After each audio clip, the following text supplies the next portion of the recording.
ബിസ്മില്ലാഹി റഹ്മാൻ റഹീം അൽഹംദുലില്ലാ വസ്സലാത്തു വസ്സലാമു അലാ റസൂലിൽ അമീൻ വാല അലിഹി വസാഹബി അജ്മഈൻ അമ്മാബാദ്. സ്നേഹക്കൂടിലേക്ക് എല്ലാവരെയും വളരെ സ്നേഹത്തോടു കൂടി സ്വാഗതം ചെയ്യാൻ.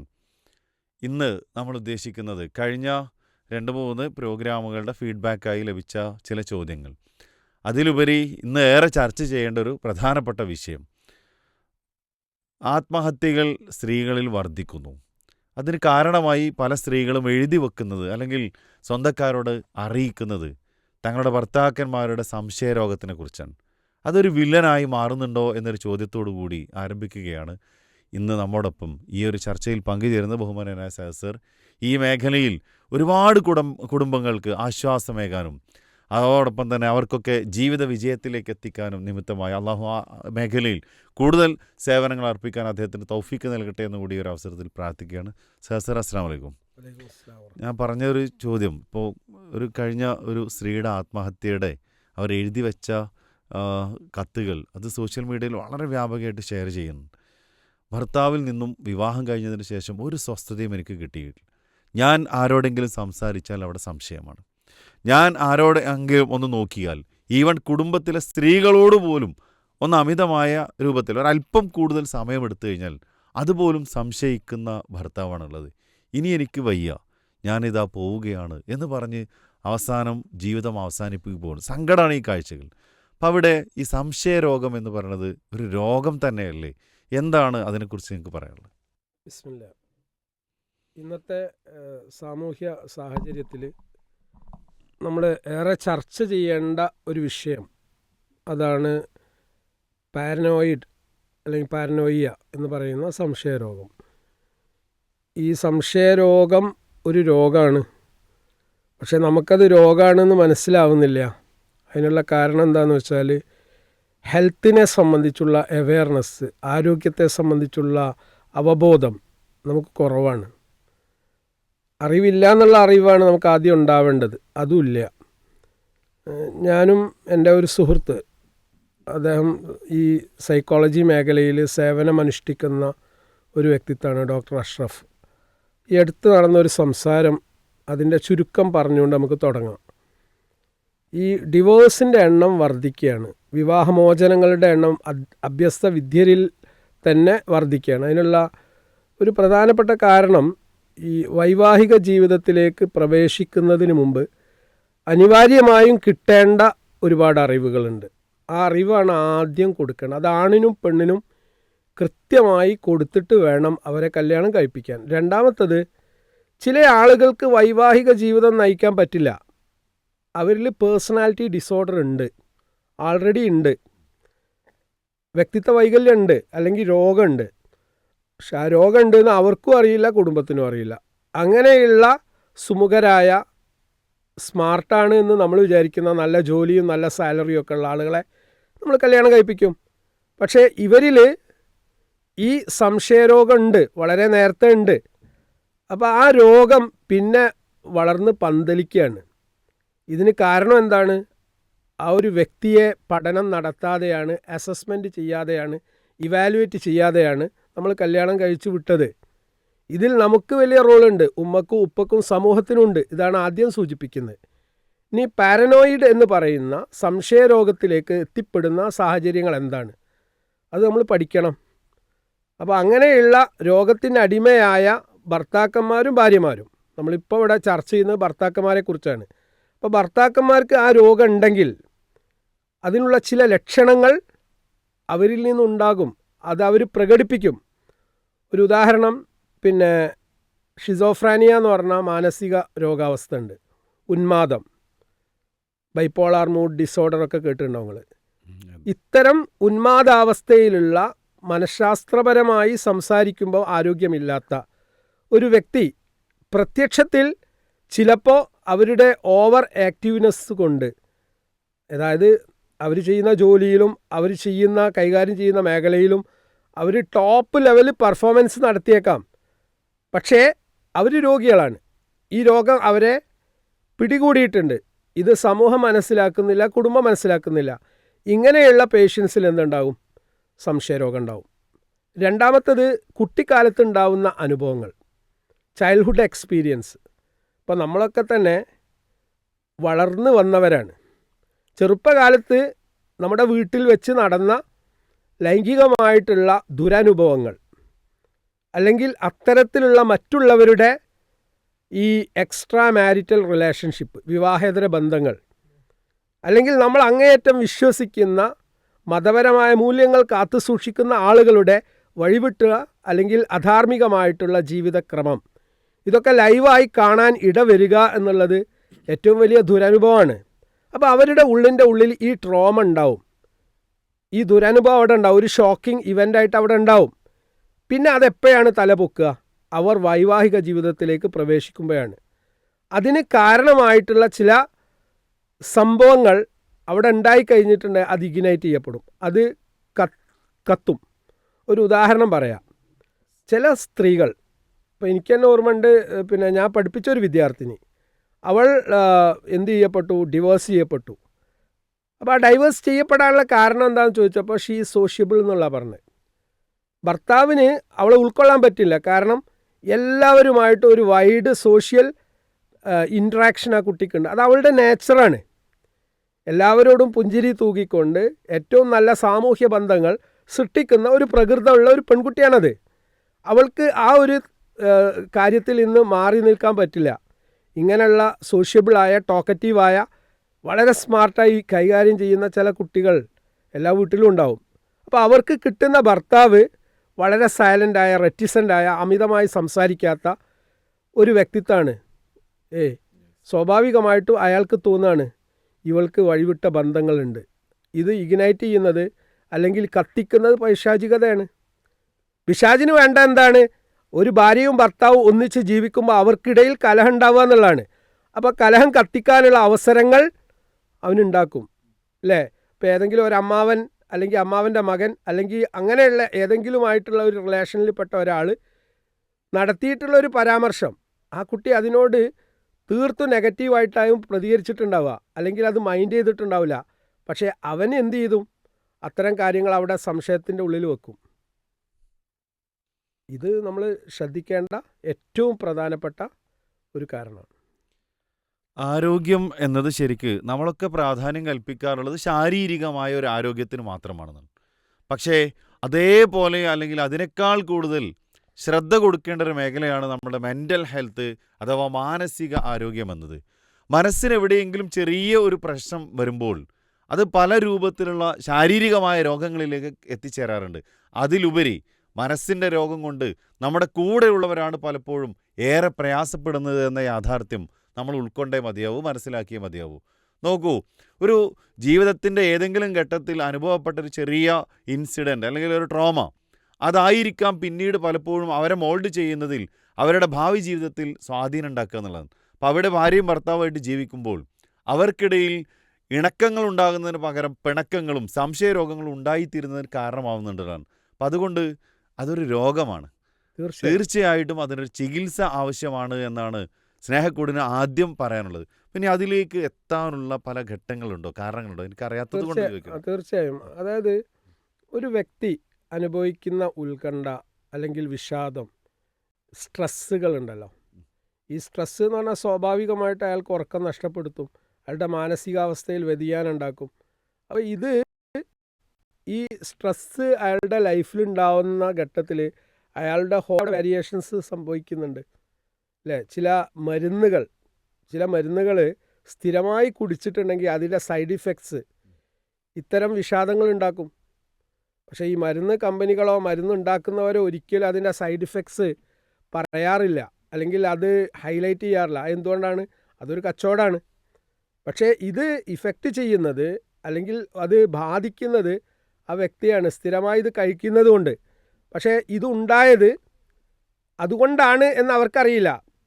ആ ഒരു കാരണം കൊണ്ടായിരിക്കും അവർ ഭാര്യയെ സംശയിക്കുന്നത്. എന്നാൽ ഭാര്യയുടെ വിഷയത്തിൽ ഒരു വീട്ടിലാകുമ്പോൾ സ്വാഭാവികമായിട്ട് ഒരുപാട് ശത്രുക്കളുണ്ടാവും, അല്ലേ?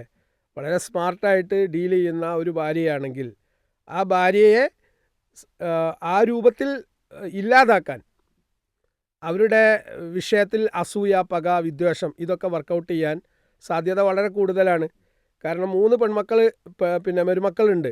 അതിലൊരാൾ വളരെ സ്മാർട്ടായിട്ട് ഡീൽ ചെയ്യുമ്പോൾ മറ്റ് രണ്ടാളുകൾക്കും സ്വാഭാവികമായിട്ടും അമ്മായിമ്മൻ്റെ അടുത്ത് സ്ഥാനം കുറയും. അപ്പോൾ ആ സ്ഥാനം കുറയുമ്പോൾ ഈ വ്യക്തിയോട് പ്രത്യേകമായിട്ടുള്ള ഒരു നീരസം ഉണ്ടാവാനുള്ള സാധ്യത അവിടെ ഉണ്ട്.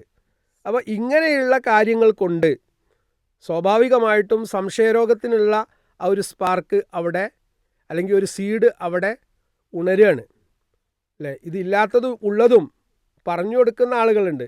കാരണം ദീനീപരമായിട്ടുള്ള നിഷ്ഠ, ധാർമ്മിക ജീവിതം നയിക്കാത്ത ഒരു വ്യക്തിയെ സംബന്ധിച്ചിടത്തോളം സംശയം ഉണ്ടായിക്കഴിഞ്ഞാൽ തന്നെ അത് പറയുന്നതിൽ വലിയ പ്രശ്നങ്ങളൊന്നുമില്ല. കഴിഞ്ഞ ദിവസം ഉണ്ടായ ഒരു അനുഭവം പറയാം. ഒരു പെൺകുട്ടി, ആ പെൺകുട്ടി അനുഭവിക്കുന്ന ഈ മാനസിക പ്രശ്നങ്ങളുടെ പ്രധാനപ്പെട്ട കാരണം ഭർത്താവിൻ്റെ സാമീപ്യമില്ലായ്മയാണ്. ഭർത്താവ് വളരെ ദൂരെയാണ് ജോലി ചെയ്യുന്നത്. അതുകൊണ്ട് തന്നെ ആ ഭർത്താവിനെ എപ്പോഴും അവൾക്ക് കിട്ടില്ല. പക്ഷേ എരുതിയിൽ എണ്ണ ഒഴിക്കുന്ന സംശയരോഗത്തിനുള്ള ആ ഒരു വിത്ത് പാകിയത് ഈ ഭർത്താവിൻ്റെ സഹോദരിമാരാണ്. ഓനെ ശ്രദ്ധിച്ചുകൊണ്ട് കേട്ടോ, കാരണം അവനക്ക് വേറെ ചില ബന്ധങ്ങളൊക്കെ ഉണ്ട്. പക്ഷെ അവൻ ഒരു സോഷ്യബിൾ പേഴ്സണാലിറ്റിയാണ്. രാഷ്ട്രീയ രംഗത്തും സാമൂഹ്യ ചാരിറ്റി മേഖലയിലൊക്കെ അവൻ വർക്ക് ചെയ്യുന്നുണ്ട്. ആ വർക്ക് ചെയ്യുന്ന വ്യക്തിയെക്കുറിച്ചാണ് അവനെ ശ്രദ്ധിച്ചോളൂ. കാരണം അവനക്ക് പല ഫോൺ കോളുകളും വരുന്നുണ്ട്, അതും സത്യമാണ്. പക്ഷേ ഈ ഫോൺ കോളുകളൊന്നും എക്സ്ട്രാ മാരിറ്റൽ റിലേഷൻഷിപ്പുമായി ബന്ധപ്പെട്ടതേ അല്ല. പക്ഷേ ഈ നാത്തൂന്മാർ കൊടുത്ത സംശയം പിന്നീട് വളർന്ന് പന്തലിക്കുകയാണ്. ഞാൻ പറയുന്നത് ഇത്തരം സമ്മർദ്ദങ്ങൾ അല്ലേ, ജോലി സമയത്ത് ഉണ്ടാവുന്ന സമ്മർദ്ദങ്ങൾ, ആ പുരുഷനുണ്ടാവാമല്ലോ അല്ലേ. ജോലി സ്ഥലത്ത് അയാൾക്കുണ്ടാവുന്ന സമ്മർദ്ദങ്ങൾ അയാളുടെ ഉറക്ക് നഷ്ടപ്പെടുത്തും. സ്വാഭാവികമായിട്ടും അയാൾ അതെല്ലാമായിട്ട് ഭാര്യേൻ്റെ അടുത്ത് വരുന്ന സമയത്ത് ശാരീരികമായിട്ട് അയാൾ തളർന്നിട്ടുണ്ടാവും, മാനസികമായിട്ടും തളർന്നിട്ടുണ്ടാകും. അദ്ദേഹത്തിൻ്റെ പെർഫോമൻസ് അവിടെ വീക്കായിരിക്കും. അല്ലെങ്കിൽ അയാൾ ഒരു കെയറിങ് ആയിട്ട് ഭാര്യയോട് പെരുമാറിയിട്ടുണ്ടാവില്ല. ഭാര്യയ്ക്ക് വേണ്ടത് സംസാരമാണ്, കെയറിങ് ആണ്. അപ്പോൾ ആ ജോലിയുടെ ക്ഷീണത്തിൽ അല്ലെങ്കിൽ ജോലിയുടെ പിരിമുറുക്കത്തിൽ ഇയാൾ വരുമ്പോൾ ഈ വ്യക്തി പെണ്ണ് പ്രതീക്ഷിക്കുന്ന കാര്യങ്ങൾ പെണ്ണിന് കിട്ടാതെ വരുമ്പോൾ, പെണ്ണ് പ്രതീക്ഷിക്കുന്ന ഏറ്റവും വലിയ സംഗതി സെക്സ് അല്ല. പെണ്ണ് പ്രതീക്ഷിക്കുന്ന എന്താ ഭർത്താവിൽ നിന്ന്? കെയറിങ് ആണ്, ലിസണിങ് ആണ്. അവളെ പ്രശ്നങ്ങൾ കേൾക്കുക എന്നുള്ളത്, അവളെ പരിഗണിക്കുക എന്നുള്ളത്, അവളുമായിട്ട് സമയം പങ്കുവെക്കുക എന്നുള്ളത്, അവൾക്ക് സുരക്ഷിതത്വം കൊടുക്കുക എന്നുള്ളത്, ഇതൊക്കെ അവളുടെ ആഗ്രഹങ്ങൾ. ഇതിനൊന്നും ഇയാൾ സമയം കൊടുക്കുന്നില്ല. അയാൾക്ക് അയാളുടേതായിട്ടുള്ള ആഗ്രഹങ്ങളും താല്പര്യങ്ങളും ഉള്ളത്. അവൾക്ക് അവളുടേത് പൂർത്തീകരിക്കപ്പെടാതിരിക്കുമ്പോൾ സ്വാഭാവികമായിട്ടും അവൾ ഈ സെക്സ്വൽ മാറ്റേഴ്സിൽ, ലൈംഗികമായ വിഷയത്തിൽ ഡിസ്ഇൻട്രസ്റ്റ് പ്രകടിപ്പിക്കും, താല്പര്യം കാണിക്കില്ല. അപ്പോൾ ലൈംഗികമായ വിഷയത്തിൽ താല്പര്യം പ്രകടിപ്പിക്കാതിരിക്കുമ്പോൾ സ്വാഭാവികമായിട്ട് ഭർത്താവ് സംശയം തുടങ്ങി. എന്നാൽ അവൾക്ക് ഇമോഷണലായിട്ട്, വൈകാരികമായി കിട്ടേണ്ട പിന്തുണ ഭർത്താവിൽ നിന്ന് മാത്രമാണ് കിട്ടേണ്ടത്. അതാണ് അവൾ ആഗ്രഹിക്കുന്ന ഏറ്റവും വലിയ സംഗതി. അവളെയുമായിട്ട് ഒന്ന് ഔട്ടിങ്ങിന് പോകണം, ഇത് അവൾ ആഗ്രഹിക്കുന്ന കാര്യമാണ്. പക്ഷേ ഇയാൾ ചിലപ്പോൾ ഔട്ടിങ്ങിന് പോവും, കൂടെ വീട്ടിലുള്ള എല്ലാവരും ഉണ്ടാവും. അപ്പോൾ അവൾക്ക് സ്വകാര്യത കിട്ടുന്നില്ല. ഈ സ്വകാര്യത കിട്ടാതെ വരുമ്പോൾ സ്വാഭാവികമായിട്ട് അവൾ ഫ്രസ്ട്രേറ്റഡ് ആവും. അപ്പോൾ ഇത്തരം കാര്യങ്ങൾ എന്താണ്, അവൾ ഓപ്പണായി പറയൂല. അപ്പോൾ ഇയാൾ മനസ്സിലാക്കുന്നത് എന്താ, എന്നോട് ഓക്ക് എന്തില്ല, താല്പര്യമില്ല, ഓക്ക് വേറെ ആരോടോ താല്പര്യമുണ്ട്. സ്വാഭാവികമായിട്ട് പിശാച് അവിടെ ഇടപെടും. അപ്പോൾ ഇത്തരത്തിലുള്ള മാനസിക പിരിമുറുക്കങ്ങൾ, സമ്മർദ്ദങ്ങൾ പുരുഷനെ ഈ സംശയരോഗത്തിലേക്ക് എത്തിക്കുന്നുണ്ട്. നോക്കൂ പ്രിയപ്പെട്ടവരെ, എന്തുമാത്രം കൃത്യമായ വാക്കുകളാണ് നമ്മളോട് പറഞ്ഞത്. സംശയരോഗം വരാനുള്ള, അതിനുണ്ടാവാനുള്ള ചില ചെറിയ ചെറിയ നിമിത്തങ്ങൾ, അത് വന്നു കഴിഞ്ഞാൽ പിന്നീട് അത് മാറില്ല എന്നുള്ളതാണ്. അപ്പോൾ അങ്ങനെയുള്ള കാരണങ്ങൾ ഇല്ലാതിരിക്കാനാണ് ഭാര്യയാവട്ടെ ഭർത്താവട്ടെ ശ്രദ്ധിക്കേണ്ടത്. നിങ്ങൾ നോക്കൂ, ഒരു പിശാച് ഏറ്റവും അധികം ഇഷ്ടപ്പെടുന്നത് ഒന്ന് അള്ളാഹുവിൽ ശിർക്ക് ചെയ്യാനുള്ള മാർഗ്ഗമാണ്, രണ്ടാമത്തത് കുടുംബ ബന്ധങ്ങളെ പരസ്പരം വേർതിരിക്കുക എന്നുള്ളതാണ്. അപ്പം അതുകൊണ്ട് ഏറ്റവും കൂടുതൽ പിശാച് ഇടപെടുന്ന ഒരു മേഖലയാവുമ്പോൾ വളരെ ശ്രദ്ധയോട് കൂടിയിട്ട് നമ്മൾ പോവേണ്ടത്, അവിടെ സംശയത്തിനിടയില്ലാത്ത വിധം ജീവിക്കാൻ നമ്മളെല്ലാവരും ഒരു ശ്രദ്ധ വേണം എന്നുള്ളതാണ്. സർ, ഇപ്പോൾ ഈ സംശയരോഗമുള്ള ആൾക്കാരുടെ ജീവിതം പലപ്പോഴും നമ്മളൊക്കെ ഈ കാണുന്നത് പോലെ ലാസ്റ്റ് ഏതെങ്കിലും ഒരാൾ ആത്മഹത്യ ചെയ്യുന്നു, അല്ലെങ്കിൽ ഡൈവോഴ്സിലേക്ക് എത്തുന്നു, മക്കൾ അനാഥരാകുന്നു, പിന്നീട് ആ മക്കൾ അതിൻ്റെ പേരിൽ അവർ അതിനേക്കാളും വലിയ ട്രാജഡിയിലേക്ക് എത്തിച്ചേരുന്നു. ഇതൊക്കെയാണ് നമ്മളിപ്പോൾ നോർമലി കാണുന്നത്. അപ്പോൾ ഇങ്ങനെയുള്ള ഇപ്പോൾ ഒരു സംശയരോഗമുള്ള ഒരാളാണ് എൻ്റെ ഭർത്താവ് എന്ന് തിരിച്ചറിഞ്ഞാൽ, അല്ല, അവിടെ ആ വിഷയം തിരിച്ചറിയുക എന്നുള്ള ആ വിഷയത്തിൽ എത്തുന്നതിന് മുമ്പ് എന്തുകൊണ്ടാണ് ഒരു ഭർത്താവ് സംശയരോഗിയാവുന്നത്, അതിൻ്റെ സൈക്കോളജി നമ്മൾ പഠിക്കണം. അല്ലെ, ഒരു പുരുഷൻ ആ ഒരു പിന്നെ സംശയരോഗത്തിലേക്ക് അവൻ എത്തുന്നത് കുറേ കാരണങ്ങളുണ്ട്. അതിലുള്ള 1-2 കാരണമാണ് ഇപ്പോൾ നമ്മൾ പറഞ്ഞത്. മറ്റൊന്ന്, ചില ഭർത്താക്കന്മാർക്ക് ലോ സെൽഫ് എസ്റ്റീം ഉണ്ടാവും, സ്വന്തത്തെക്കുറിച്ച് ആത്മവിശ്വാസം ഉണ്ടാവില്ല. അതിന് പല കാരണങ്ങൾ കൊണ്ടാണ് അത് സംഭവിക്കുന്നത്. ഇപ്പോൾ ജോലി സ്ഥലത്ത് ഒരു അംഗീകാരം ഉണ്ടാവില്ല, പലവരും അയാളെക്കുറിച്ച് മോശപ്പെട്ട രൂപത്തിൽ സംസാരിക്കുന്നുണ്ട്, അല്ലെങ്കിൽ ലേണിംഗ് ഡിസബിലിറ്റി. ഈ പഠനത്തിൽ ഡിസബിലിറ്റി ഉണ്ടാവുക എന്ന് പറഞ്ഞാൽ നമ്മൾ 70% 60% ഒക്കെ ഉള്ളവരെ മാത്രമേ കാണുന്നുള്ളൂ, അല്ലേ? അവരല്ല ഞാൻ പറഞ്ഞത്. എല്ലാവരും SSLC പരീക്ഷയിൽ നല്ല മാർക്ക് എല്ലാ വിഷയത്തിലും വാങ്ങുന്നില്ലല്ലോ. ചില വിഷയങ്ങളിൽ അവരെന്താണ്, വീക്കായ ചില സബ്ജക്ട്സ് അവർക്ക് പഠിക്കാൻ പറ്റില്ല. അപ്പോൾ പഠന മേഖലയിൽ ചില ബുദ്ധിമുട്ടുകൾ ഈ വ്യക്തി അനുഭവിക്കുന്നുണ്ട്. അതുകൊണ്ടായിരിക്കും അയാളുടെ പഠനം സ്റ്റോപ്പാവുന്നത്. ചിലപ്പോൾ 9ാം ക്ലാസ്സിൽ പഠനം നിർത്തി, അല്ലെങ്കിൽ 10ാം ക്ലാസ്സിൽ പഠനം നിർത്തി, അല്ലെങ്കിൽ +2 തോറ്റു, അതോടുകൂടി നിർത്തി. അപ്പോൾ അവിടെ എന്തുണ്ട്, അതുവരെ ഒപ്പിച്ചതാ. അപ്പോൾ ഇതിൻ്റേതായിട്ടുള്ള ഒരു ലോ സെൽഫ് എസ്റ്റീം അവിടെ ഉണ്ട്, ആത്മവിശ്വാസക്കുറവ് അവിടെ ഉണ്ട്, അപകർഷതാബോധം അവിടെ ഉണ്ട്. പക്ഷെ അതല്ല സംശയരോഗമായിട്ടാണ് വരിക. ഒരു ഉദാഹരണം, ഭാര്യ എഡ്യൂക്കേറ്റഡ് ആണ്, നല്ല ജോലിയുണ്ട്, നല്ല പൊസിഷനിലാണ്. ആ ഒരു പൊസിഷനിൽ ആരില്ല, ഭർത്താവില്ല, അല്ലെങ്കിൽ അയാളൊരു നാടൻ ജോലിക്കാരനാണ്. ഭാര്യ നല്ല ഒരു സുപ്രീം പൊസിഷനിലാണുള്ളത്. സ്വാഭാവികമായിട്ടും ഭാര്യയെ ഇയാൾ സംശയിക്കുകയാണ്. എന്താ സംശയം? അവൾക്ക് അങ്ങനെയുള്ള ആളുകളായിട്ടൊക്കെ കണക്ഷൻസാണ്. ഫോർ എക്സാമ്പിൾ, അയാൾ ഒരു ടീച്ചറാണെന്ന് വിചാരിക്കപ്പെടുന്നത്. ടീച്ചേഴ്സിന് ഇന്ന് ഒഴിവില്ലല്ലോ, ഒരുപാട് മീറ്റിങ്ങുകളുണ്ട്, ഒരുപാട് ഡിസ്കഷൻസ് ഉണ്ട്, ഒരുപാട് ട്രെയിനിങ് ഉണ്ട്. ഇതിനൊക്കെ അവൾ പോകുമ്പോൾ ഇയാൾക്കറിയില്ല വാട്ട് ഇറ്റ് ഈസ്, എന്താ ട്രെയിനിങ് അറിയില്ല, എന്തൊക്കെ മീറ്റിംഗ് അറിയില്ല. സ്വാഭാവികമായിട്ട് പിശാച് അവിടെ ഇടപെടും. സംശയരോഗം ഉണ്ടാകുന്ന മറ്റൊരു കാരണമാണ്. വിവാഹം കഴിക്കുന്ന സമയത്ത് നമ്മളൊക്കെ പലപ്പോഴും ഇപ്പോൾ ഈ പഠന വൈകല്യമുള്ള ആളുകളെ സംബന്ധിച്ച് സോഫ്റ്റ് കോർണർ ലൈഫിൽ ഉണ്ടാവുമെന്നുള്ളതാണ്. അപ്പോൾ വിവാഹം കഴിക്കുന്നത് തന്നെക്കാൾ വിദ്യാഭ്യാസ യോഗ്യത ഉള്ള ഒരാൾ കൂടിയാണെങ്കിൽ അവിടെ സംശയം കൂടാനുള്ള സാധ്യതകളാണ് കൂടുതലുള്ളത്. അപ്പം അതുകൊണ്ട് എന്താണ് എൻ്റെ പാർട്ട്ണർ, എൻ്റെ പങ്കാളി, എൻ്റെ ഇണ എന്താണ് ചെയ്യുന്നത്, അവരുടെ ജോലി എന്താണ്, ആ ജോലിയിൽ വരുന്ന ഉത്തരവാദിത്തങ്ങൾ എന്തൊക്കെയാണ്, ആ ഉത്തരവാദിത്തങ്ങൾ നിർവഹിക്കുമ്പോൾ അവരിടപെടുന്ന മേഖലകൾ ഏതൊക്കെയാണ്, ഇതിനെക്കുറിച്ചുള്ള ഒരു മിനിമം അറിവെങ്കിലും നമുക്കുണ്ടാവുക എന്നുള്ളതാണ്. ഇപ്പോൾ ഒരു ബിസിനസ്മാനായ ഹസ്ബൻഡിനെ സംബന്ധിച്ച്, അതുപോലെ തന്നെ ജോലിക്കാരിയായ ഭാര്യയാണെങ്കിൽ ആ ഭാര്യയെ സംബന്ധിച്ച് അവളുടെ സ്ഥാപനത്തിനെക്കുറിച്ച്, അവിടുത്തെ വർക്കേഴ്സിനെ കുറിച്ച്, സഹപ്രവർത്തകരെക്കുറിച്ച്, അതുപോലെ തന്നെ അവരിടപെടുന്ന മേഖലയെക്കുറിച്ചൊക്കെ എന്താണെന്ന് അറിഞ്ഞാൽ ഇതുപോലെയുള്ള സംശയങ്ങളൊക്കെ ഒഴിവാക്കാൻ സാധിക്കും. അപ്പോൾ അതുകൊണ്ട് പരസ്പരം തിരിച്ചറിയുകയും എന്താണ് എൻ്റെ ഡ്യൂട്ടി എന്ന് പരസ്പരം ഷെയർ ചെയ്യുകയും ചെയ്തു കഴിഞ്ഞാൽ ഒരു പരിധി വരെയൊക്കെ അതൊരു പരിഹരിക്കാൻ തോന്നുന്നുണ്ടല്ലോ സർ. അപ്പോൾ ഒരു വലിയൊരു കാരണം തന്നെയാണത്. ഒരു വലിയൊരു കാരണമാണ്. അതായത് നമ്മൾ ഭർത്താക്കന്മാർ പിന്നെ ഭാര്യയുടെ കൂടെയാണല്ലോ അവരുടെ സമയം ചിലവഴിക്കുന്നത്. അപ്പോൾ ആ ഭാര്യയെ മനസ്സിലാക്കണം. ഭാര്യയെ മനസ്സിലാക്കാൻ ചിലപ്പോൾ അവർക്ക് പറ്റില്ല. അതിനുള്ള കാരണമാണ് ഇൻ്റലക്ച്വലി അവർ വീക്കാണ്, അവരുടെ റേഞ്ചിൽ വരില്ലത്. ഇപ്പോൾ ഒരു ഉദാഹരണം പറയാം. പിന്നെ എനിക്കുണ്ടായ ഒരു അനുഭവം, ടൈൽസിൻ്റെ വർക്ക് ചെയ്യുന്ന ഒരാൾ, ഭർത്താവ്. അപ്പോൾ ഒരു പെൺകുട്ടിയെ കല്യാണം കഴിച്ചു, കുട്ടി ഡിഗ്രിക്ക് പഠിക്കുകയാണ്. അപ്പോൾ വാലൻറ്റൈൻസ് ഡേ, ആ വാലൻറ്റൈൻസ് ഡേക്ക് കുട്ടി ആഗ്രഹിക്കണം, റീസെൻ്റ്ലി മാരീഡാണ്. അപ്പോൾ കുട്ടി ആഗ്രഹിക്കുന്നത് അന്നത്തെ, ഞാൻ അതിൻ്റെ ഹലാൽ ഹറാമല്ല കേട്ടോ പറയുന്നത്, ആ വാലൻറ്റൈൻസ് ഡേ ആ പെൺകുട്ടി പ്രതീക്ഷിക്കുന്ന എല്ലാ ഭർത്താക്കന്മാരും അല്ലെങ്കിൽ കാമുകന്മാരും കാമുകിമാർക്ക് എന്ത് കൊടുക്കും? ഒരു ഗിഫ്റ്റ് കൊടുക്കും, സമ്മാനം കൊടുക്കും. So she is expecting that, അവളത് ആഗ്രഹിക്കുന്നുണ്ട്. അപ്പോൾ പിന്നെ ഭർത്താവ് ഒരു കൂലി വേലക്കാരൻ, ഒരു ടൈൽസിൻ്റെ വർക്കാണ്. അപ്പോൾ ഇയാൾ പറയണത് എന്താ വെച്ചാൽ, എനിക്ക് രാവിലെ മുതൽ വൈകുന്നേരം വരെ പണിയെടുത്തിട്ട് 2 അറ്റം മുട്ടിക്കാൻ, കല്യാണത്തിന് കുറച്ച് കടം വന്നിട്ടുണ്ട്, ആ കടം തീർക്കാൻ വേണ്ടി പായാണ്. അതിൻ്റെ ഇടയിലാണ് ഓളെ വാലൻറ്റൈൻസ് ഡേ. ഞാൻ എന്നിട്ട് ഓക്ക് വേണ്ടിയിട്ട് ഗിഫ്റ്റ് വാങ്ങിക്കൊടുത്തു. അയാൾ പറയണം എൻ്റെ അടുത്ത്, ഞാൻ വാങ്ങിക്കൊടുത്തു. പിന്നെ അതുകൂടാതെ വേറെ ഗിഫ്റ്റുകൾ വേറെന്തോ അതുമായി റിലേറ്റഡ് ആയ ചില ഇവൻറ്റ്സ് ഉണ്ട് പോലും. ഇതിലൊന്നും എനിക്ക് നേരല്ല. അപ്പോൾ രണ്ടും 2 റേഞ്ചാണ്. അപ്പോൾ ഈ വിവാഹം കഴിക്കുന്ന സമയത്ത് പെൺകുട്ടികൾ അവരുടെ റേഞ്ച് മനസ്സിലാക്കണം, പുരുഷൻ്റെ മനസ്സിലാക്കണം. പുരുഷൻ ലോ സെൽഫ് എസ്റ്റീമുള്ള, ഇൻ്റലക്ച്വലി ബാക്ക്വേർഡ് ആണെങ്കിൽ, ബുദ്ധിപരമായ പിന്നോക്കാവസ്ഥ ഉള്ള പുരുഷനാണെങ്കിൽ, ബുദ്ധിപരമായി മികച്ചു നിൽക്കുന്ന ഉയർന്ന കഴിവുള്ള ആ പെണ്ണിനെ ഉൾക്കൊള്ളാൻ പറ്റില്ല. അത് നമ്മൾ മനസ്സിലാക്കിയാൽ മതി.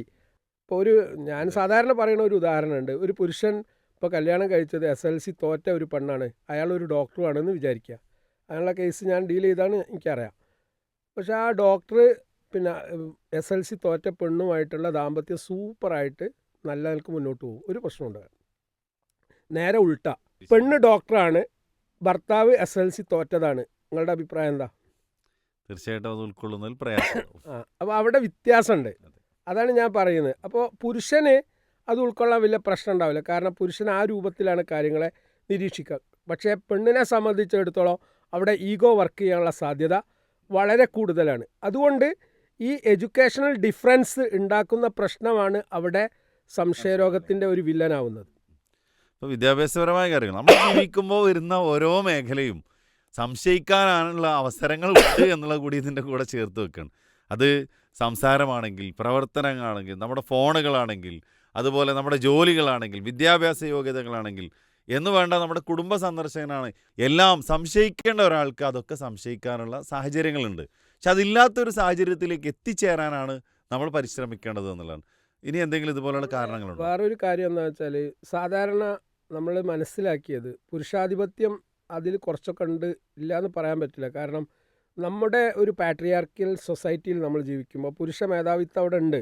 കാരണം അരിജാലു ഖവ്വാമൂന അല നിസ എന്നുള്ള ആയത്തും ചേർത്തുകൊണ്ട് തന്നെ നമ്മളത് പറയണം. കാരണം ഒരു കുടുംബത്തിൻ്റെ കൈകാര്യകർത്താവ് പുരുഷനാണ്. അപ്പോൾ ആ രീതിയിൽ പുരുഷൻ ആഗ്രഹിക്കുന്നത് എന്നോട് ചോദിച്ചു വേണം അവൾ കാര്യങ്ങളൊക്കെ ചെയ്യാമെന്നാണ്.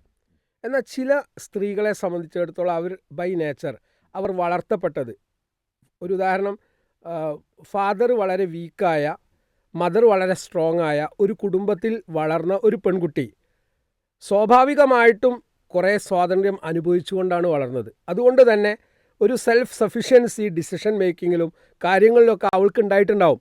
അവൾ ഭർത്താവിൻ്റെ വീട്ടിലെത്തുമ്പോൾ ഈ ഭർത്താവിനോടും അതേ സമീപനം സ്വീകരിക്കാൻ തയ്യാറാവും. അപ്പോൾ ഒരു കല്യാണത്തിന് പോകുമ്പോൾ ചിലപ്പോൾ അവൾ പറഞ്ഞെന്ന് വരില്ല, ഒരു മീറ്റിങ്ങിന് പോകുമ്പോൾ പറഞ്ഞെന്ന് വരില്ല. പല വിഷയങ്ങളിലും ഭർത്താവിനോട് ചോദിക്കാതെ അവളുടേതായ ക്രയവിക്രയങ്ങളിൽ അവൾ വ്യാപൃതമാവും. അവൾ ഒന്നും വിചാരിച്ചിട്ടല്ല അതൊന്നും ചെയ്യുന്നത്, അവൾ നോർമലായിട്ടാണ് ബിഹേവ് ചെയ്യുന്നത്. അവളെ സംബന്ധിച്ചിടത്തോളം ഇപ്പോൾ എൻ്റെ ഒരു ഫ്രണ്ടിനെ കല്യാണത്തിന് വിളിച്ചു, ഞാൻ അതിന് പോയി, അതിലിപ്പോൾ എന്താ തെറ്റ്? ഒരു തെറ്റുമില്ലല്ലോ. പക്ഷേ ഭർത്താവ് അത് സംശയത്തിൻ്റെ ഒരു രീതിയിലാണ് അതിനെ കാണുന്നത്. അല്ലെങ്കിൽ ഒരു പൂർവ്വ വിദ്യാർത്ഥി സംഗമം, ആ സംഗമത്തിൽ പോയി എന്നുള്ളത് അവിടെ നോർമലായിട്ട് ഒരു സൗഹൃദ കൂട്ടായ്മയിൽ എല്ലാ പിന്നെ കുട്ടികളും പൂർവ്വ വിദ്യാർത്ഥികളും സമ്മേളിക്കുന്ന ആ ഒരു പ്രോഗ്രാമിൽ ഞാൻ പോവുകയാണ്. ആ പോകുന്നത് വേറൊരു പർപ്പസോട് കൂടിയല്ല. പക്ഷേ ആ ഒരു ഫോട്ടോ, ഒരു ഗ്രൂപ്പ് ഫോട്ടോയിൽ ഒരാളുടെ അടുത്ത് മറ്റേ ആൾ നിൽക്കുന്ന ആ രംഗം കാണാൻ ഇടവരികയാണ്. അല്ലെങ്കിൽ ഏതോ ഒരു വ്യക്തി അത് അയച്ചു കൊടുക്കുകയാണ്, അല്ലേ? ചിലപ്പോൾ പ്രത്യക്ഷമായിട്ടല്ലാത്ത രീതിയിലുള്ള ഇടപെടലുകൾ. ഇപ്പോൾ ഒന്നിച്ച ഒരു പ്രോഗ്രാമിൽ ഒരു വണ്ടി പോകുമ്പോൾ ഏതോ ഒരു ആൾ കണ്ടിട്ട് ചിലപ്പോൾ അതിൻ്റെ ഒരു ഇൻഫോർമേഷൻ ഭർത്താവിന് കൊടുത്തേക്കാം. ഭർത്താവ് അല്ലെങ്കിൽ തന്നെ സംശയത്തിൽ നിൽക്കുന്ന സമയത്തായിരിക്കും, നിങ്ങളെ ഭാര്യനെ ഇവിടെ കണ്ടല്ലോ, ഇപ്പോൾ ഈ അടുത്ത് അങ്ങനത്തെ ഒരു സംസാരം ഉണ്ടായി, നിങ്ങളെ ഭാര്യനെ ഇവിടെ കണ്ടല്ലോ. അപ്പോൾ ഈ ഭർത്താവ് വളരെ ബുദ്ധിമാനുമാണ്, പക്വത ഉള്ള ആളാണ്. അതോൾ എന്നോട് അനുവാദം ചോദിച്ചു ഇന്നെ പോയാണ്. ഇയാൾ വെറുതെ മണ്ണെണ്ണ ഒഴിക്കാൻ നോക്കുകയാണ്. ഇങ്ങനെ മണ്ണെണ്ണ ഒഴിക്കുന്ന ആളുകളുണ്ട്. എന്നാൽ ആ കാര്യത്തിൽ കാര്യങ്ങൾ വിവേകത്തോടു കൂടി കൈകാര്യം ചെയ്യാൻ പറ്റാത്ത ഭർത്താക്കന്മാരെന്ത് ചെയ്യും? സംഗതി ഇത് തന്നെയാണ്. ഞാൻ കുറേ കാലമായി വിചാരിക്കുന്നു, ഇപ്പോഴാണ് അതിനുള്ളൊരു ചാൻസ് കിട്ടിയത്. അപ്പോൾ ഇതൊരു കാരണമായി മാറാറുണ്ട്.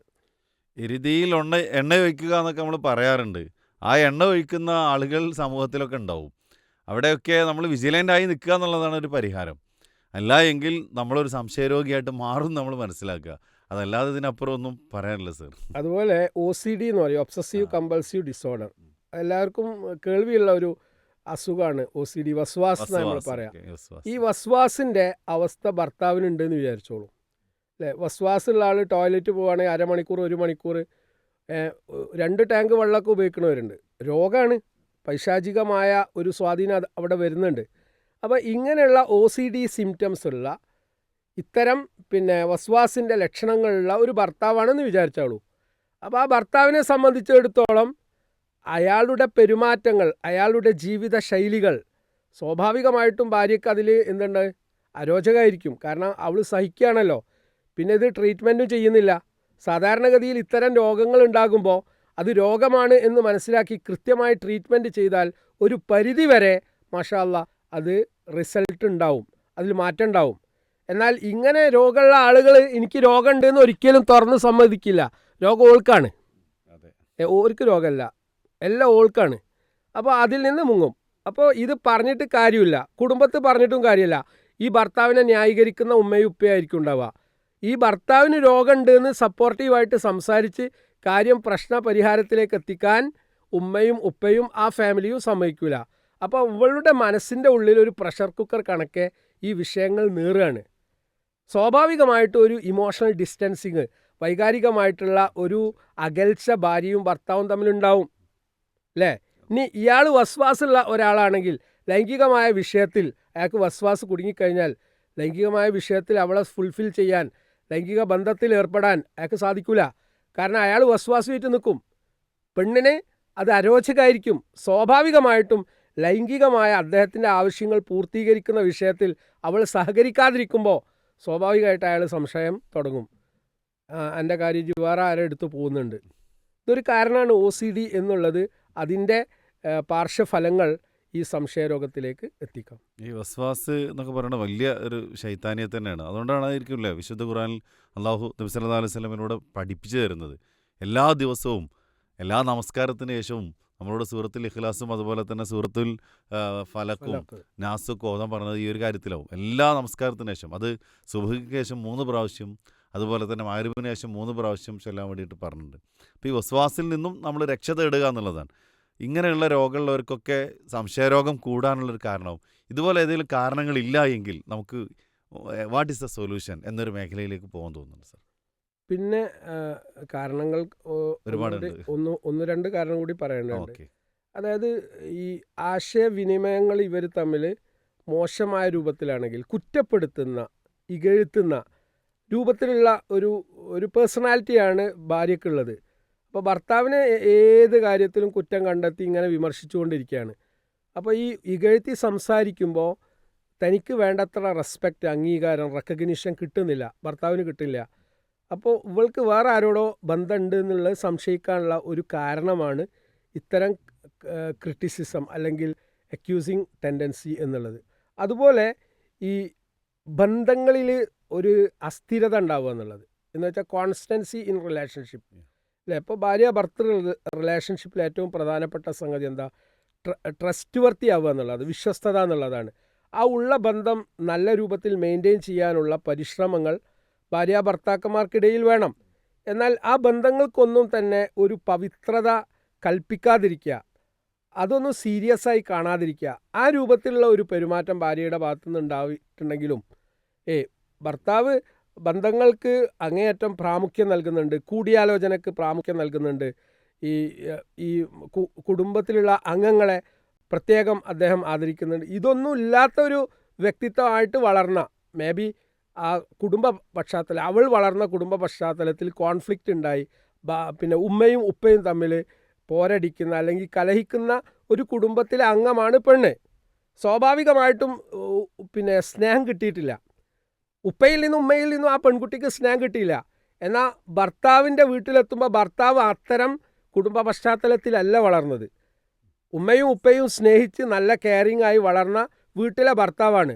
അപ്പോൾ ഭർത്താവിന് സ്നേഹം കൊടുക്കാൻ ആർക്ക് പറ്റില്ല? ഭാര്യയ്ക്ക് പറ്റുന്നില്ല. ഭാര്യയ്ക്ക് കൊടുക്കാൻ പറ്റാതിരിക്കാനുള്ള കാരണം എന്താണ്? ഓക്ക് കിട്ടാത്തതാണ്. പക്ഷേ ഭർത്താവ് സംശയിക്കാണ് ഓക്ക് വേറെ ആളുമായിട്ട്, അതായത് ഷെയ്ത്താൻ ഇടപെടാനുള്ള എന്ത് ചാൻസ് ഉണ്ടെങ്കിലും അവിടെ ഷെയ്ത്താൻ ഇടപെടും, പിശാച് ഇടപെടും എന്നാണ് നമ്മൾ മനസ്സിലാക്കേണ്ടത്. ബന്ധങ്ങൾ ഊഷ്മളമാവുന്നത് അത് പരസ്പരം വിശ്വസിച്ച് കോർത്തിണങ്ങുമ്പോഴാണ്. ബന്ധങ്ങളെക്കുറിച്ച് സാധാരണ പറയാറുള്ളത് ഒരു മാലയിലെ അതിൻ്റെ ഓരോ മുത്തുമണികളെ പോലെയാണ്. അത് ചേർന്ന് നിൽക്കണം. ചേർന്ന് നിൽക്കാൻ സാധിക്കുന്നത് പരസ്പരം വിശ്വാസ്യത ഉണ്ടാകുമ്പോഴാണ്. ആ വിശ്വാസ്യതയ്ക്ക് എവിടെ കോട്ടം സംഭവിക്കുന്നോ അവിടെയൊക്കെ പരസ്പരം അങ്ങോട്ടും ഇങ്ങോട്ടും കുറ്റപ്പെടുത്തലുകളും ഇകഴ്ത്തലുകളും അതേപോലെ തന്നെ വിശ്വാസ്യത നഷ്ടപ്പെടുന്ന രൂപത്തിലേക്ക് എത്തിച്ചേരുമെന്നുള്ളതാണ്. അപ്പം അതുകൊണ്ട് അതിനെ കൂട്ടിച്ചേർക്കാനുള്ള പരിശ്രമം എന്താണോ ആ പരിശ്രമമാണ് നമ്മൾ ഓരോരുത്തരും, ഭാര്യയാണെങ്കിലും ഭർത്താവാണെങ്കിലും നടത്തേണ്ടത്, കുടുംബത്തിലെ ഓരോ അംഗങ്ങളും നടത്തേണ്ടത് എന്നാണ്. പിന്നെ വലിയൊരു കാരണം ഇന്നത്തെ സാമൂഹ്യ പശ്ചാത്തലത്തിൽ ലഹരിയുടെ ഉപയോഗം വ്യാപകമാണ്. പ്രത്യേകിച്ച് മദ്യപിക്കുന്ന ആളുകൾ അല്ലെങ്കിൽ കഞ്ചാവ്, MDMA പോലെയുള്ള ഈ ലഹരി ഉൽപ്പന്നങ്ങൾ ഇത് ഉപയോഗിക്കുന്ന ആളെ സംബന്ധിച്ചിടത്തോളം ഫാൾട്ടി ആയിട്ടുള്ള ഒരുപാട് ഭാവനകളുണ്ടാവും. ആ ഭാവനകൾക്കനുസരിച്ച് ഭാര്യ പെരുമാറാതിരിക്കുക, ലൈംഗികമായ ബന്ധത്തിന് തയ്യാറാവാതിരിക്കുക, അല്ലെങ്കിൽ അദ്ദേഹം ഉദ്ദേശിക്കുന്ന ഒരു രൂപത്തിൽ അവൾ പെരുമാറാതിരിക്കുമ്പോൾ സ്വാഭാവികമായിട്ടും നീ വേറെ ഒരാളുടെ അടുത്ത് ബെഡ് ഷെയർ ചെയ്തിട്ടുണ്ട് എന്നുള്ള രൂപത്തിൽ പ്രതികരിക്കും. അല്ലെങ്കിൽ മദ്യപാനിയാണെങ്കിൽ ആ മദ്യപാനിയോട് സെക്സ്വൽ റിലേഷൻഷിപ്പിലേക്ക് പോകാൻ നമുക്ക് താല്പര്യം ഉണ്ടാവില്ല, കാരണം മടുപ്പുണ്ടാകും. പുകവലിക്കുന്ന ആളാണെങ്കിലും തദൈവ. അപ്പോൾ ഇങ്ങനെയുള്ള ലഹരിക്ക് അടിമപ്പെട്ട ആളുകൾ ഭാര്യമാരെ സംശയിക്കുന്നുണ്ട്.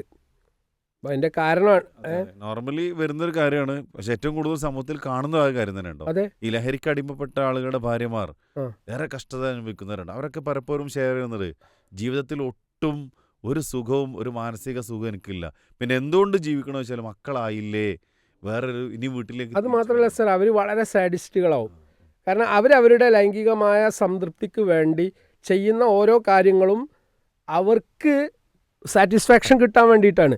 പക്ഷേ ആ സാറ്റിസ്ഫാക്ഷന് വേണ്ടി അവർ ചെയ്യുന്ന പല കർമ്മങ്ങളും എതിർഭാഗത്തുള്ള ഭാര്യയ്ക്ക് എങ്ങനെ ബാധിക്കുന്നു എന്ന് അവർ ചിന്തിക്കുന്നില്ല. അവർ മാനസികമായിട്ടും ശാരീരികമായിട്ടും അവരെ ഹറാസ് ചെയ്യും, പീഡിപ്പിക്കും. അപ്പോൾ ആ പീഡനത്തിൽ കൂടി ഒരു സാഡിസ്റ്റിക് പ്ലഷർ അവർക്ക് കിട്ടിയേക്കാം. ഇത് ഇങ്ങനെയുള്ള ഒരുപാട് കാരണങ്ങൾ കൊണ്ടാണ് സംശയരോഗം എന്നുള്ള അവസ്ഥ ഉണ്ടാകുന്നത്. ശരിക്കും അതിന് പരിഹാരമുണ്ട്. പരിഹാരമില്ല എന്ന് പറഞ്ഞ് നമ്മൾ തള്ളുകയല്ല വേണ്ടത്. എങ്കിൽ ആ പരിഹാരം ആദ്യം എന്ത് ചെയ്യണമെന്ന് അറിയോ. എൻ്റെ ഒരു ഭർത്താവ് ഇങ്ങനെയുള്ളൊരു എന്താ പറയുക, സംശയരോഗിയാണ്. ആ സംശയരോഗിയാണ് എന്ന് അദ്ദേഹത്തിന് ബോധ്യപ്പെടുത്തിയാൽ അല്ലേ, സംശയരോഗം നിങ്ങൾക്കുണ്ട് എന്ന് ഒരു ഭാര്യയ്ക്ക് ബോധ്യപ്പെടുത്താൻ കഴിയൂ. അല്ലെങ്കിൽ അവിടെ ഇപ്പോൾ നിങ്ങൾ സംശയരോഗിയാണെന്ന് പറഞ്ഞാൽ സ്വാഭാവികമായിട്ട് ഭർത്താവ് ഒരിക്കലും അത് അംഗീകരിക്കില്ല. അപ്പോൾ അതിലുള്ള ഒരു മീഡിയേറ്റർ യഥാർത്ഥത്തിൽ ഒരു കൗൺസിലറോ ഡോക്ടറോ ആണ്. അപ്പോൾ ഈ കേസ് ശരിക്കും കൗൺസിലിങ്ങിന് വിധേയമാവണം. കാരണം അവർക്ക് രണ്ടുപേർക്കും മനസ്സ് തുറക്കാനുള്ള അവസരം കൊടുക്കുക. മനസ്സ് തുറന്ന് കഴിഞ്ഞിട്ടുണ്ടെങ്കിൽ ശരിയായിട്ടുള്ള കൗൺസിലിങ്ങിൽ കൂടി ചെറിയ രൂപത്തിലാണ് കാര്യങ്ങൾ നടക്കുന്നതെങ്കിൽ കോഗ്നിറ്റീവ് ബിഹേവിയർ തെറാപ്പി പോലെയുള്ള CBT പോലെയുള്ള സംവിധാനത്തിൽ കൂടി അതിനൊരു പരിഹാരമുണ്ട്. മെഡിക്കേഷനാണ്. നിർബന്ധമായിട്ടും മെഡിസിൻ കഴിച്ചുകൊണ്ട് ആ പേഷ്യൻ്റ് സഹകരിക്കേണ്ടതുണ്ട്. അത് കൺവിൻസ് ചെയ്യാൻ കൗൺസിലർക്ക് സാധിക്കും. അപ്പോൾ കൗൺസിലറുടെ സഹായത്തോടു കൂടി ഈ വ്യക്തിയെ, ഈ രോഗിയെ ചികിത്സക്ക് വിധേയമാക്കുക എന്നുള്ളതാണ് രണ്ടാമത്തെ പരിഹാരം. ഇതിൻ്റെ ഒരു സിവിയർ ഘട്ടം അല്ലെങ്കിൽ അങ്ങനെ 2 ഘട്ടങ്ങളായിട്ടുണ്ടോ? അല്ല, സ്വാഭാവികമായിട്ടും ഏതൊരു സംഗതിയും ഒരു ദിവസം കൊണ്ടുണ്ടാവില്ലല്ലോ. ചിലത് ഇപ്പോൾ നമ്മുടെ അടുത്ത് വരുന്ന കേസുകളിൽ ചിലത് തീവ്രമായ സ്റ്റേജിലെത്തിയതായിരിക്കും. അപ്പോൾ ആ തീവ്രമായ സ്റ്റേജിലെത്തുമ്പോൾ വളരെ ആക്രമണ പ്രവണത കക്ഷിയുടെ ഭാഗത്തുനിന്നുണ്ടാവും. ശക്തമായിട്ട് ചിലപ്പോൾ അവരുടെ കയ്യിലുള്ള മൊബൈലോ അതേപോലുള്ള ഉപകരണങ്ങളൊക്കെ എറിഞ്ഞ് തകർക്കാനും അല്ലെങ്കിൽ ദേഹോപദ്രവം നടത്താനും അങ്ങനെയുള്ള രൂപത്തിൽ ഫ്രസ്ട്രേറ്റഡ് ആയിരിക്കും. അപ്പോൾ അവിടെ ഹോർമോൺ വേരിയേഷൻസ് പോലും ശരീരത്തിൽ സംഭവിക്കും. ഇതുണ്ടാക്കുന്നത് എന്താ അറിയുക നിങ്ങൾ, നമ്മളെ ശരീരം എന്ന് പറയുന്നത് കുറേ കെമിക്കൽ കോമ്പോണൻസ് ആണ് അല്ലേ. അതിങ്ങനെ ഫ്ലക്ച്വേറ്റിംഗ് ആണ്, എപ്പോഴും ഒരേ അവസ്ഥയിൽ ഉണ്ടാവില്ല. ഇപ്പോൾ എനിക്ക് പ്രഷറാണ് കേട്ടോ എന്നോട് സംസാരിക്കേണ്ട എന്ന് പറയുമ്പോൾ പ്രഷർ ഹൈ ആവുന്നുണ്ട് അല്ലെങ്കിൽ പ്രഷർ ലോ ആവുന്നുണ്ട്. അപ്പോൾ ഈ പ്രഷർ ഹൈ ആക്കുന്ന കുറേ പ്രവർത്തനങ്ങളുണ്ടല്ലോ അല്ലേ. ഒരാൾ ഭാര്യ സംശയിക്കപ്പെടുമ്പോൾ ആ ഭാര്യയ്ക്ക് എന്ത് സ്വസ്ഥതയുള്ളത്, എന്ത് സമാധാനമുള്ളത്. ഞാൻ മറ്റൊരാളുടെ കൂടെ എൻ്റെ ഇത് പങ്കുവെക്കുന്നുണ്ട് എന്നാണ് പറയുന്നത്. കഴിഞ്ഞ ദിവസം എൻ്റെ അടുത്ത് വന്നൊരു കൗൺസിലിംഗ് കേസിൽ ഈ പെൺകുട്ടിയെ ഇയാൾ നിരന്തരമായിട്ട് ഇത് ഹറാസ് ചെയ്യാണ്. അപ്പോൾ പെൺകുട്ടി പറയും ഞാൻ ഇപ്പോൾ എന്ത് ചെയ്യാനാ, പക്ഷേ അത് കഴിഞ്ഞാൽ എൻ്റെ ഭർത്താവിന് എന്നോട് വലിയ സ്നേഹമാണ്. അപ്പോൾ അത് രോഗമാണ്, പക്ഷേ ആ ട്രീറ്റ്മെൻറ്റിന് ഇതുവരെ വിധേയമായിട്ടില്ല. അപ്പോൾ രോഗി ട്രീറ്റ്മെൻറ്റിന് വിധേയമാവുക എന്നുള്ള കുടുംബക്കാരുടെ ഉത്തരവാദിത്തമാണ്. അപ്പോൾ ഇത്തരം കാര്യങ്ങൾ ഓപ്പണായിട്ട് കമ്മ്യൂണിക്കേറ്റ് ചെയ്യണം. അതും ചെയ്യാറില്ല. ഇവൾ സഹിച്ച് അതിൻ്റെ മൂർധന്യാവസ്ഥയിൽ എത്തിയിട്ടാണ് കാര്യങ്ങൾ പറയാം. അവൾക്ക് സഹിക്കാൻ പറ്റുന്നതിലപ്പുറം ഒരു സ്റ്റേജിലെത്തുമ്പോൾ ഇത് പുറത്തേക്ക് വരും. പുറത്ത് വരുമ്പോഴേക്ക് സംഗതി വിട്ടിട്ടുണ്ടാവും. അതാണ് ഏറ്റവും സങ്കടകരം. അപ്പോൾ ഇത്തരം പ്രശ്നങ്ങൾ പ്രീ മാരിറ്റൽ കൗൺസിലിംഗ് കോഴ്സിൻ്റെ റെലവൻസ് അവിടെയാണ്. യഥാർത്ഥത്തിൽ ഒരു ഭാര്യയും ഭർത്താവും തമ്മിൽ ജീവിതം മുന്നോട്ട് കൊണ്ടുപോകുന്ന ഘട്ടത്തിൽ പ്രതിസന്ധികൾ രൂപം കൊള്ളുമ്പോൾ അല്ലെങ്കിൽ വ്യക്തിത്വ പ്രശ്നങ്ങൾ രൂപം കൊള്ളുമ്പോൾ അതിനെ എങ്ങനെ കൈകാര്യം ചെയ്യണം, നേരിടണം എന്നുള്ള മുന്നറിവ് ഓരോ കല്യാണം കഴിക്കുന്ന ആണിനും പെണ്ണിനും നിർബന്ധമായിട്ടും പ്രീ മാരിറ്റൽ കോഴ്സിൽ കൂടി കൊടുക്കാൻ പറ്റും. പക്ഷേ നമ്മുടെ കുട്ടികൾക്ക് അതിൽ അറിവില്ല. അതുകൊണ്ട് ഒരു 5-6 കൊല്ലം കഴിഞ്ഞ് ചിലപ്പോൾ 1-2 കുട്ടികളായതിന് ശേഷമായിരിക്കും ഈ വിഷയം പറയുന്നത്. അപ്പോഴേക്ക് ഈ രോഗം മൂത്തിട്ടുണ്ടാകും. പരിഹാരങ്ങൾ ഉണ്ട്, പരിഹാരമില്ലാത്ത കാര്യങ്ങളൊന്നുമില്ല. പക്ഷെ അത് എപ്പോൾ ചെയ്യണം എന്നുള്ളത് കൂടിയാണ് നമ്മൾ ഓരോരുത്തർ മനസ്സിലാക്കേണ്ടത്. പ്രീ മറൈറ്റൽ കൗൺസിലിംഗ് നമ്മൾ പലപ്പോഴും കുടുംബ വിഷയവുമായി ബന്ധപ്പെട്ട ഏതൊരു കാര്യം വരുമ്പോഴും ഈ ഒരു വാക്ക്, ഈ ഒരു വാചകം നമ്മൾ വീണ്ടും ആവർത്തിക്കുകയാണ്. വിവാഹ ജീവിതത്തിൽ എങ്ങനെയൊക്കെയാണ് സന്തോഷമായി ജീവിക്കേണ്ടത്, അവിടെ പരസ്പരം അങ്ങോട്ടും ഇങ്ങോട്ടും എങ്ങനെ തിരിച്ചറിയാൻ പറ്റും, വേണ്ട ക്വാളിറ്റീസ് എന്തൊക്കെയാണ്, ഗുണങ്ങൾ എന്തൊക്കെയാണ്, ഇതൊക്കെയാണ് ശരിക്കും അതിൽ ഒരു അവബോധം, അവയർനെസ് നൽകേണ്ടത് എന്നുള്ളതാണ്. അതിൻ്റെ കുറവ് കൊണ്ടാണ് പലപ്പോഴും ഇതുപോലുള്ള രോഗങ്ങളും സംശയരോഗങ്ങളൊക്കെ വർദ്ധിക്കാനുള്ളൊരു കാരണം. സർ, ഇപ്പോൾ നമ്മൾ പറഞ്ഞു വെച്ചതിൻ്റെ ലാസ്റ്റ് ഒരു കൺക്ലൂഷൻ എന്നുള്ള നിലക്ക് നമ്മൾ പറയുമ്പോൾ, ഇപ്പോൾ ഭാര്യ ഈ ഒരു പ്രയാസം അനുഭവിക്കുന്നു, ഭർത്താവ് സമ്മതിക്കണില്ല, വേറെ ആരോടെങ്കിലും ഇത് പറഞ്ഞിട്ട് ഒരു കൗൺസിലർ അടുത്തേക്ക് എത്താനുള്ള ഒരു മാർഗ്ഗവും ഇല്ല, അങ്ങനെയുള്ള ആളുകൾക്ക് ശരിക്കും എന്തെങ്കിലും ഒരു പരിഹാരം ഉണ്ടോ? ശരിക്ക് പിന്നെ മെൻ്റൽ ഹെൽത്ത് വീക്കായി കഴിഞ്ഞാൽ, ഇപ്പോൾ ഞാനൊരു പ്രശ്നം അനുഭവിക്കുന്നുണ്ട്, അത് എനിക്കൊരാളോട് പറയാൻ പറ്റുന്നില്ല, അത് പരിഹരിക്കപ്പെടുന്നില്ല, അത് വളർന്ന് പന്തലിക്കും എന്നുള്ളതിൽ സംശയമില്ലല്ലോ. ഇതാണ് അവനാൻ സ്വയം ആത്മഹത്യക്കൊക്കെ പോകുന്നത്. അപ്പോൾ യഥാർത്ഥത്തിൽ നമ്മുടെ സ്ത്രീകൾ അതുപോലെ തന്നെ പുരുഷന്മാരനുഭവിക്കുന്ന ഇത്തരം പ്രശ്നങ്ങൾ റിവീൽ ചെയ്യാനുള്ള ഓപ്പൺ കമ്മ്യൂണിക്കേഷൻ ഫെസിലിറ്റീസ് ആരംഭിക്കേണ്ട സമയം അതിക്രമിച്ചിട്ടുണ്ട്. ഓക്കെ, അതാണ് എനിക്ക് ഇതിനൊരു പരിഹാരമായിട്ട്. ഒരു വലിയ വിഷയം വളരെ ക്യാപ്സ്യൂൾ രൂപത്തിലാണ് നമ്മൾ അവതരിപ്പിച്ചിട്ടുള്ളത്. വലിയ സമൂഹത്തിൽ, കുടുംബത്തിലൊക്കെ വലിയ വില്ലനാണ് ഇന്ന് സംശയരോഗങ്ങൾ ഇല്ലാതിരിക്കാൻ സാഹചര്യമാണ് നമ്മൾ ഒരുക്കേണ്ടത്. സംശയിക്കുന്ന ഒരു സാഹചര്യം ഒഴിവാക്കുക എന്നതാണ് ഏറ്റവും പ്രധാനപ്പെട്ടത്. ഇനിയും ഒരുപാട് കാര്യങ്ങൾ ഇതുമായി റിലേറ്റഡ് ചെയ്ത കാര്യങ്ങളുണ്ട്. പലപ്പോഴും ഫീഡ്ബാക്കുകൾ വരാറുള്ളതും ഈ മേഖലയിലാണ്. അപ്പോൾ അള്ളാഹു നമുക്കൊക്കെ നല്ല കുടുംബജീവിതം തരട്ടെ എന്ന് ആശംസിക്കുകയാണ്. നമ്മുടെ കുടുംബത്തിലൊക്കെ ഈ ഒരു രോഗമില്ലാത്ത അവസ്ഥ ഉണ്ടാവാൻ നിരന്തരം നമ്മൾ പ്രാർത്ഥിക്കുക. നബി സല്ലല്ലാഹു അലൈഹി വസല്ലം പഠിപ്പിച്ച പ്രാർത്ഥനകൾ നിത്യജീവിതത്തിൽ നമ്മൾ പ്രാവർത്തികമാക്കുക. അള്ളാഹു അനുഗ്രഹിക്കട്ടെ. വാഖിറു ദഅവാനാ അൽഹംദുലില്ലാഹി റബ്ബിൽ ആലമീൻ. അസ്സലാമു അലൈക്കും വറഹ്മത്തുള്ളാഹി.